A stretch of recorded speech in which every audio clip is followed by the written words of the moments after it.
நாடகம் ஆடுறதை விட்டுட்டு மேல் நடவடிக்கை எடுங்கன்னு டிவிக்கு அறிக்கை விட்டுருக்காங்க இந்த டாஸ்மாக் விவகாரத்துல. டிவிக்கே முதல்ல வர சொல்லுங்கண்ணே. ஸ்கூல் பசங்க மாதிரி உட்கார்ந்து பாலிடிக்ஸ் பண்ணிருக்காங்க டிவிக்கே. என்ன சினிமா ஷூட்டிங்ல இருந்து அரசியல் பண்ணுவாங்களா? என்ன டிவிக்கே சினிமா ஷூட்டிங்ல உட்கார்ந்து பாட்டு பாடிக்கிட்டு நடிகைகளோட இடுப்பை கிள்ளிக்கிட்டு அரசியல் பண்ணிட்டு இருக்காரு விஜய். திரும்ப எனக்கு பேச தெரியுமல்ல. டிவிக்கேவும் பவுண்டரியை கிராஸ் பண்ணக்கூடாது. நானும் டிவிக்கேவும் மரியாதையா தான் பேசிட்டு இருக்கேன். அறிக்கை விடும்போது அறிக்கைக்கு ஒரு காரணம் இருக்கும். நான் என்ன விஜய் மாதிரி உட்கார்ந்து நடிகைகளோட இடுப்பை கிள்ளிக்கிட்டு உட்கார்ந்து டான்ஸ் ஆடிட்டு அங்கிருந்து அறிக்கை கொடுத்துட்டு இருக்கேனா?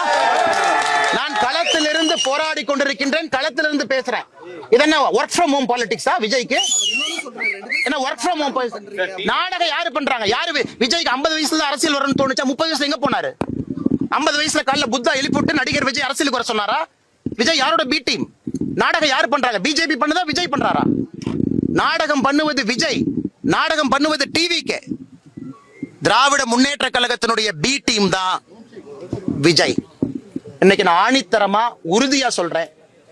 தமிழக வெற்றி கழகத்தினுடைய நடவடிக்கையை பார்த்த பிறகு நான் சொல்றேன், திராவிட முன்னேற்ற கழகம் மறுபடியும் ஆட்சிக்கு வர வேண்டும் என்று ஆரம்பித்த சீக்ரெட் ப்ராஜெக்ட் தான் தமிழக வெற்றி கழகம், சகோதரர் விஜய் அவர். ஏன்னா வரம்பு மீறி அவர்கள் பேசும் பொழுது எனக்கும் பேச தெரியும். மரியாதை கொடுத்து மரியாதை வாங்கிக்கணும். சும்மா இந்த குசி ஆனந்தன் உட்கார்ந்துகிட்டு இந்த அறிக்கை இருக்கலாம் கொடுக்க கூடாது. நீ எல்லாம் ஒர்க் ஃப்ரம் ஹோம் பாலிடிக்ஸ் பண்ணிட்டு இருக்க. களத்துக்கு வா. அப்படியே படாம அப்படியே உட்கார்ந்து ஆக்டிங் பண்ற இடத்துல இருந்து அறிக்கை டைப் அடிச்சு அனுப்பிட்டு இருக்க. உனக்கு என்ன தெரியும் மக்கள் கஷ்டத்தை பத்தி? சிகரெட் குடிப்ப, மூவில ட்ரிங்க்ஸ் அடிப்ப, இதெல்லாம் பண்ணிட்டு டாஸ்மார்க் பத்தி பேசுறதுக்கு விஜய்க்கு யார் உரிமை கொடுத்தா?